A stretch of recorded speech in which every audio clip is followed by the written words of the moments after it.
देशवासियों का स्वागत है, भारतवासियों का स्वागत है। दर्शकों, आज से कई साल पहले आंदोलन शुरू हुए थे कि सिंहासन खाली करो कि जनता आती है। उसके बाद भूदान आंदोलन भी रहा, कई प्रकार के आंदोलन रहे, अन्ना हजारे आंदोलन भी रहा, विभिन्न विभिन्न प्रकार के आंदोलन रहे। आंदोलन हमेशा रंग लाते हैं, हमेशा क्रांति लाते हैं, हमेशा आवाम की आवाज सुनाई देती है। आज हम बैठे हुए हैं भारतीय सत्य विजय पार्टी के राष्ट्रीय अध्यक्ष श्री मुकेश शर्मा जी के पास में। जिस तरीके से समाजवादी पार्टी के राष्ट्रीय अध्यक्ष मुलायम सिंह यादव है, बहुजन समाज पार्टी की राष्ट्रीय अध्यक्ष मायावती जी है, कांग्रेस के राष्ट्रीय अध्यक्ष मल्लिकार्जुन खड़गे साहब है, उसी तरीके से भारतीय सत्य विजय पार्टी के राष्ट्रीय अध्यक्ष जाने माने विद्वान श्री मुकेश शर्मा जी हैं जो हमारे पास है। मुकेश जी, ताजा खबर चैनल में आपका बहुत बहुत स्वागत है। सर्वप्रथम आज दर्शकों को अपनी जीवन यात्रा के विषय में बताते हुए ये बताइए कि राजनीतिक पार्टी, इसमें आपका आगमन कैसा हुआ? सबसे पहले तो मैं आपके दर्शकों को नमस्कार करूंगा और समस्त भारतवासियों को भी नमस्कार करूंगा। ऐसा है, भारतीय सत्य विजय पार्टी का गठन क्यों हुआ? क्योंकि हमने देखा कि देश में अनेकों दल बने और वायदे कुछ और करते हैं और जीतने के बाद कुछ और करते हैं, जो जनता को काफ़ी दुखदाई होते हैं, दिल में पीड़ा पहुंचाते हैं। कि मतलब पहले तो सुहाने सुहाने सपने दिखा दिए और उसके बाद में बिल्कुल अपोजिट काम करते हैं। मतलब वो इलेक्शन जीतने के बाद वो जनता को भूल ही जाते हैं, अपनी तिजोरियां और अपने जो सगे संबंधी हैं उनकी तिजोरियां भरने में लग जाते हैं, जिससे जनता बहुत दुखी होती है और उसको पछतावा होता है। इसीलिए भारतीय सत्य विजयी पार्टी ही नहीं, काम से भी सत्य विजयी है। भारतीय सत्य विजयी पार्टी ने जब देखा कि सभी झूठे आ रहे हैं, इसीलिए भारतीय सत्य विजयी पार्टी का गठन हुआ। और आज भारतीय सत्य विजयी पार्टी जुमलेबाजों के खिलाफ एक आंदोलन की तैयारी कर रही है और बहुत जल्दी आंदोलन करेगी। भारतीय सत्य विजयी पार्टी ने अपने पार्टी के सभी कार्यकर्ताओं को अलर्ट कर दिया है कि अब कमर कस लीजिए, समय आ गया है सड़क पे निकलने का। निकलो बंद मकानों से, जंग लड़ो झूठे और बेईमानों से। तो अब वो समय आ गया है और भारतीय सत्य विजयी पार्टी तैयारी में लगी हुई है। बहुत जल्दी एक क्रांतिकारी आंदोलन होगा भारत सरकार के खिलाफ, क्योंकि भारत सरकार ने देश का भट्टा बिठा दिया। ये कहते हैं सबका साथ सबका विकास। हम मोदी जी से ये जानना चाहते हैं वो कौन सा चश्मा आपने और आपके कार्यकर्ताओं ने लगा रखा है। उनके लिए भारत में विकास नजर आता है और पूरे देश के लिए भारत का विनाश नजर आता है। तो वो जरा चश्मा हमें भी दे दीजिए, हम भी तो देखें कौन सा विकास है। तो मोदी जी से ही हमारा निवेदन है, वो चश्मा जरा देश वालों को भी दिखा दें। जो आज देश जो है पूरा भुखमरी से परेशान है, रोजगार खत्म हो गया, क्योंकि हर चीज को आपने ठेकेदारी प्रथा में कर दिया। ठेकेदारी प्रथा के माध्यम से नावेद जी मैं देश को बताना चाहता हूं, ये ठेकेदारी प्रथा से क्या हुआ है, चोर रास्ते खुले हैं। होता क्या है कि एक वर्कर, ठेकेदार के नीचे काम करने वाला, उसको तनख्वाह कुछ और मिलती है और उससे साइन कोई और कराए जाते हैं। तो मतलब सरेआम भ्रष्टाचार चल रहा है। तो भारत सरकार से भारतीय सत्य विजयी पार्टी ने मांग भी की है और पत्र भी लगाए हैं, आरटीआई भी लगाई, लेकिन हमने ये पहली सरकार देखी जिन्होंने किसी भी आरटीआई का जवाब नहीं दिया। तब विवश हुई भारतीय सत्य विजयी पार्टी एक आंदोलन की तैयारी में। तो हमने इनसे मांग भी की कि भाई ठेकेदारी प्रथा को खत्म करो और जितने भी वर्कर हैं जो ठेकेदारों के नीचे काम कर रहे हैं उनको सरकारी नौकरी दी जाए। क्योंकि सरकारी नौकरियां खत्म क्यों हुई, इसका कारण यह है कि जितनी भी सरकारी संस्थाएं हैं वो सब ठेकेदारों के। तो पहली मांग भारतीय सत्य विजयी पार्टी ने यही की है भारत सरकार से कि आप एक काम कीजिए, जितनी भी, आखिर जनता चुन के भेजती क्यों है सरकार को, इसलिए भेजती है कि जनता के हित का काम हो। अब आप अपनी जिम्मेदारियों से भाग रहे हैं, आपने सारी संस्थाओं को ठेकेदारों के अंडर कर दिया। ठेकेदारों के अंडर करने का मतलब ये वहां से चोर रास्ता खुला, ठेकेदार कमाएगा, मिलके खाया जाएगा। तो भारतीय सत्य विजयी पार्टी ये ठेकेदारी प्रथा को खत्म करवाना चाहती है और जो ठेकेदारी प्रथा के अंदर वर्कर आते हैं उनको भी आप सरकार के अंदर लाइए, जिससे उनकी रोजी रोटी चले। दूसरा मुद्दा देखिए नावेद जी, आपके चैनल के माध्यम से देश को बताना चाहता हूं मैं कि भारत में अनेकों सरकारें आई, अनेकों सरकारें गई, लेकिन किसी ने भी सिलेंडर की सब्सिडी खत्म नहीं की। और ये भारत सरकार ऐसी आई है बीजेपी की कि इसने सिलेंडर की सब्सिडी खत्म कर दी। आज एक मैं जानना चाहता हूं भारत सरकार से, पूछता हूं भारत की तरफ से कि जो वर्कर 8-9-10 हजार रुपए की तनख्वाह में गुजारा कर रहा है, क्या वो 1100 रुपए का सिलेंडर भरवा के क्या क्या रोटियां बना सकता है? वो आज इन्होंने गरीब की रसोई से सिलेंडर बाहर निकाल लिया। ये कहते हैं उज्जवल योजना। मैं आपसे बताना चाहता हूं पूरे देश को, ये एक षड्यंत्र के तहत ये योजना लाई गई। सिलेंडर तो इन्होंने फ्री में बांट दिए, लेकिन गैस इतनी महंगी कर दी कि उससे 10 गुना ज्यादा आपने रेट ले लिए। फर्ज कर लीजिए एक सिलेंडर की कीमत मैं कह रहा हूं 1,000 है, सॉरी, अगर एक सिलेंडर की कीमत 1,000 रुपए है और आपने उसको एक सिलेंडर फ्री में दे दिया, तो आपने सिर्फ उसको 1,000 रुपए की तो सुविधा दी, लेकिन आपने 500 का सिलेंडर 1100 का करके आपने मात्र 2 महीने में सिलेंडर की कीमत निकाल ली। तो फिर आप कौन सी योजना लेके आए जी? आप सीधे सीधे जनता को गुमराह कर रहे हैं। जनता को इसीलिए आंदोलन की तैयारी कर रही है। महंगाई के मुद्दे से अब आते हैं बेरोजगारी के मुद्दे पे बात करते हैं। देश की आबादी चीन से भी आगे चली गई है, काफी सारा युवा वर्ग 45% 65% देश में मौजूद है और बेरोजगार है। बेरोजगारी पर आप क्या कदम उठाने का इरादा रखते हैं? क्या वादा है आपका? देखिए जी, भारतीय समाजवादी पार्टी ने भारत सरकार से भी मांग की है कि आप अनेकों योजना न लाइए, सिर्फ एक योजना ले जाइए, रोजगार योजना। अगर आप एक रोजगार योजना लेके आ जाएंगे तो बेरोजगारी खत्म हो जाएगी। फिर हमारे भारत की जनता के लिए आपकी रेवड़ियों की जरूरत ही नहीं पड़ेगी। भारतीय समाजवादी पार्टी चाहती है कि रोजगार योजना लाके हर व्यक्ति को आप टैक्स पेड बना दीजिए। आज जो वो आपकी तरफ हाथ फैलाए खड़ा है, उसको हाथ फैलाने की जरूरत ही नहीं है। आज उसको ऐसे आपने कर रखा पूरे देश को कि हाथ फैलाने पे मजबूर कर दिया है। आप उसको यूं क्यों नहीं करते कि वो खुद आपको देने वाला बन जाए? तो भारतीय समाजवादी पार्टी की यही रणनीति है। जिस दिन जनता ने मौका दिया उस दिन भारत के अंदर इतना रोजगार होगा, इतना रोजगार होगा कि रोजगार पूछेगा भैया तुम कहां हो। आज जो लोग पूछते हैं कि रोजगार कहां है, फिर रोजगार पूछेगा भैया तुम कहां हो। इस स्थिति में लाके भारत को खड़ा कर देगी भारतीय समाजवादी पार्टी, और इसीलिए रोजगार योजना की मांग की है और ये सब मांगे आंदोलन में भी उठेंगी।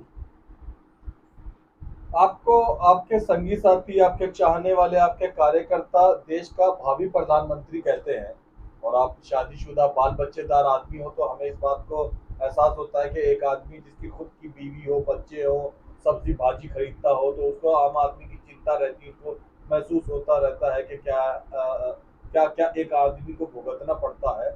हम बात करते हैं इसी सिलसिले में थोड़ा सा कदम आगे बढ़ाते हुए महंगाई पे। तो आपकी सरकार, आजकल सब्जियां महंगी है, तेल महंगा है, गैस सिलेंडर महंगा है, पेट्रोल महंगा है, कोई चीज ऐसी है, हॉस्पिटल में इलाज महंगा है।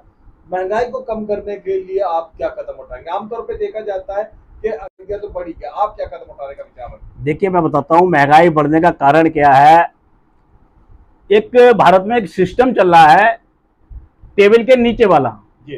जिस दिन भारतीय समाजवादी पार्टी आएगी देश में, उस दिन टेबल के नीचे वाला सिस्टम ही खत्म हो जाएगा। भ्रष्टाचार खत्म हो जाएगा, टेबल के नीचे का सिस्टम खत्म हो जाएगा, महंगाई अपने आप कम हो जाएगी।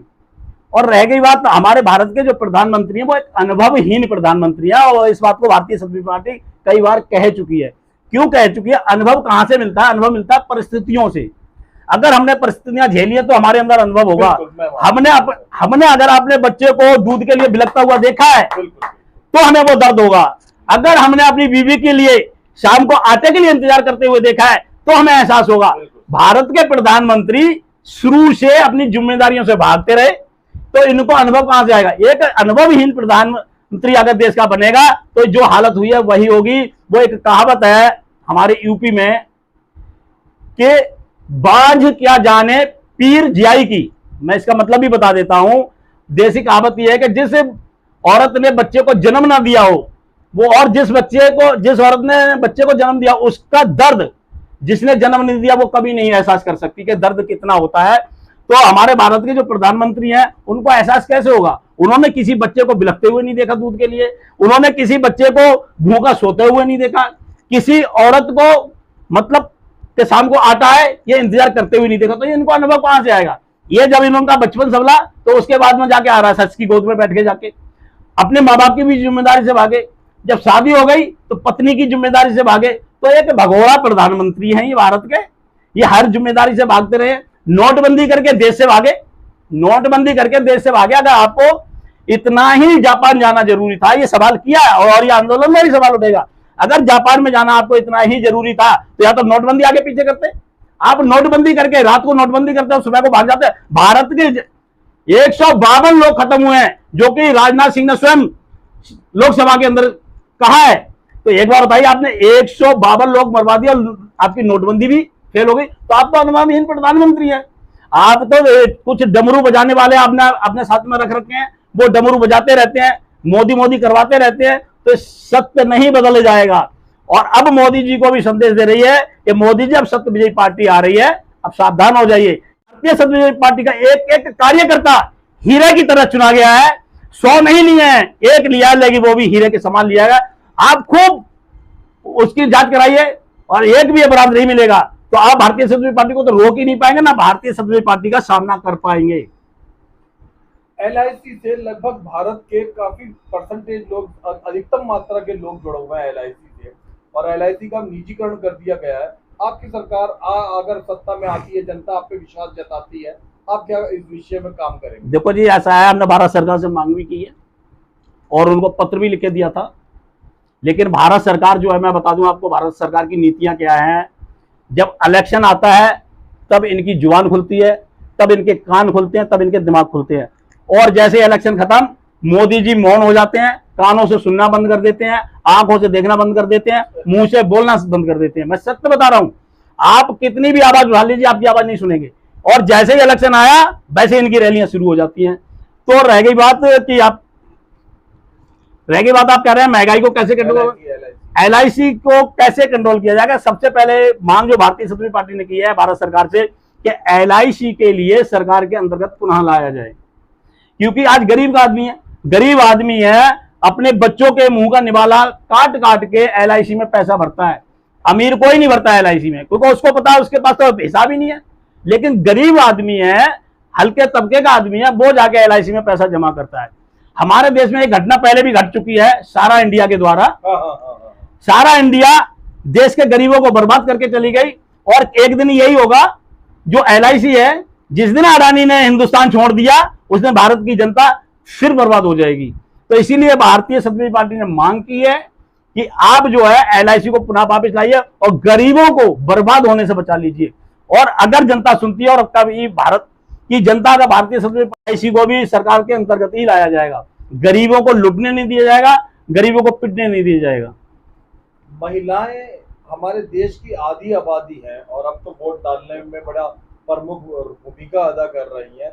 महिलाओं के लिए आपकी सरकार चुनी जाती है, तो क्या क्या लाभकारी कदम आपके या लाभकारी योजनाएं आपके मस्तिष्क में है? ऐसा है जी, जिस टाइम भारतीय सत्ता पार्टी आएगी उस टाइम जो भेदभाव है सबसे पहले तो उसको खत्म करेगी। बहुत गुड। क्योंकि महिला हमारे देश की शक्ति है, लेकिन लोगों ने शक्ति को अविला बना दिया है। तो सबसे पहला कदम ये होगा कि जो भारत की शक्ति महिला है उसको शक्तिकरण किया जाए, उसको खुद इतनी शक्ति दे दी जाए, वो सक्षम हो जाए, हर किसी को मुंह तोड़ जवाब देने में सक्षम रहे। ये सबसे पहला कदम होगा। क्योंकि मैं आपको पर्सनली भी बताता हूं, जिस आदमी के साथ उसकी पत्नी खड़ी है उसको कोई हरा नहीं सकता जिंदगी में, और जिस आदमी के साथ उसकी पत्नी नहीं खड़ी हो उसे कोई जिता नहीं सकता संसार में, भले छले पेट से कोई भी आ जाए। स्त्री जो है उसकी शक्ति होती है आदमी की, और ये पहचाननी भी बहुत जरूरी है। आज हमारे देश में सबसे ज्यादा शोषण नारी का ही हो रहा है। सबसे पहले शोषण बंद होगा, नारी पे अत्याचार करने वाला छूटेगा नहीं। कोई भी मंत्री जाके जेल में जाके उसकी जमानत नहीं कर लेगा अमानती। जैसे अभी हमारे देश में वहां पे हाथरस में रात के 12 बजे लड़की को बहुत निर्दयी तरह से उसको जलाया गया, उनके माता पिता के खिलाफ जलाया गया। फिर भी लोग कहते हैं जी रामराज है। हम उन लोगों से जानना चाहते हैं जिस प्रदेश में लड़की को रात के 12 बजे टायर डाल के, पेट्रोल डाल के उसको जलाया गया, तो ऐसा देश प्रदेश रामराज कैसे हो सकता है? आपको एक बात बता देना चाहता हूं, रामचंद्र जी के 2 कदम चल के तो देखो उनके कदमों चिन्हों पे, तब आपको पता लगेगा कि भगवान श्री राम थे क्या। आप श्री राम के आदर्शों पे भी तो चल के देखो। आप क्या कभी रामराज में ऐसा हुआ किसी लड़की को उसके माता पिता की मर्जी के खिलाफ जला दिया गया हो? ये भारतीय सत्ता पार्टी जिस दिन भी आएगी और आएगी। मैं आपको नाबे जी वायदा करता हूं कि जनता एक दिन चुनेगी भारतीय समाजवादी पार्टी को, और जिस दिन चुनेगी उस दिन भारत की जनता स्वतंत्र हो जाएगी। हर देश की हर देश के कॉलेज और यूनिवर्सिटी और शिक्षा के क्षेत्र में खेल एक अनिवार्य और महत्वपूर्ण हिस्सा है, और दो देशों और कई सारे देशों के आपसी एकजुटता में भी खेल राष्ट्रीय राजनीति में भी काम आता है। खेलों की बात करें तो इस समय बहुत सारी महिला पहलवान अपने यौन शोषण को लेकर एक मांग करती हुई जंतर मंतर पर बैठी है। आप खेलों में पारदर्शिता रखने के लिए, साफ सफाई रखने के लिए नियम अनुशासन ऐसी कोई नौबत आए, क्या सोचते हैं? देखो, सबसे पहली बात तो है कि हमारी जो बेटियां बैठी है वहां पे, सबसे पहले प्रधानमंत्री जी को आगे आना चाहिए था और निष्पक्ष जांच बिठानी चाहिए थी, जो नहीं बिठा रहे। मैंने अभी बताया ना आपको कि मोदी जी सिर्फ रैलियों में ही बोलते और कहीं नहीं बोलते। अभी बिल्कुल मौन धारण किए हुए बैठे हैं, समझे मेरी बात को, बिल्कुल मौन धारण किए हुए बैठे हैं। इस पे आगे बढ़ के आना चाहिए था और निष्पक्ष जांच बिठानी चाहिए थी और बच्चियों का सम्मान भी करना चाहिए था। और पारदर्शिता के लिए तो ऐसा है कि हमारी टीम जो है एक स्टाफ के एक ही आदमी को नहीं छोड़ेगी, एक चैन बना देगी। हर आदमी के अंदर डर होगा कि नावेद जी हैं तो नावेद जी के पीछे एक और है, उनके पीछे एक और है। अगर तीनों की रिपोर्ट एक है तो फैसला ठीक है, अगर तीनों की रिपोर्ट में फर्क है तो तीनों ही गलत है और उनको साबित करना पड़ेगा और उनको जेल भी जाना पड़ेगा। बहुत बढ़िया, बहुत ही अच्छा। अंतिम प्रश्न की तरफ आता हूं, तो आप भारत की राजनीति को बदलने के लिए एक अभियान शुरू करने का मन में विचार पाए हैं, लोगों से क्या अपील करते हैं, लोगों से क्या कहना चाहते हैं? कि भारतीय समाजवादी पार्टी भारत सरकार से मांग करने जा रही है, और अगर भारत सरकार हमारी मांगों को पूरा कर देती है, जो जनता के हितों में मांगे हैं, तो मोस्ट वेलकम, कोई दिक्कत नहीं है। अगर भारत की सरकार हमारी मांगों को नहीं सुनती है और ये आंदोलन लंबा चलता है, तो फिर जनता से अपील करेगी कि जो मांगे हमने भारत सरकार से की हैं, अगर ये पूरा नहीं करते हैं तो आप हमें चुनिए, हमें उस लायक बनाइए, हम वो सारी मांगे पूरी करके दिखाएंगे आपको। और भारतीय सत्यविजयी पार्टी है, सत्यविजयी नाम से ही नहीं, काम से भी सत्यविजयी ही रहेगी। भारत की जनता को भारतीय सत्यविजयी पार्टी पे भरोसा करना होगा, और जिस दिन भारत की जनता ने भारतीय सत्यविजयी पार्टी पे भरोसा कर लिया, उस भरोसा करते ही आधा दुख दूर तो ऐसे ही हो जाएगा। आपने ताजा खबर चैनल को समय दिया, इसके लिए बहुत बहुत धन्यवाद।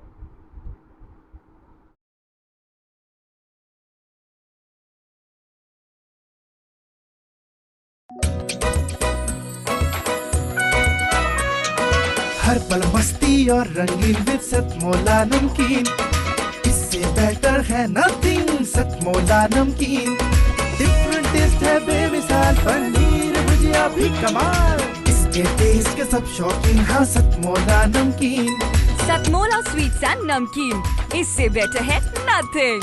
हाँ सतमोला नमकीन।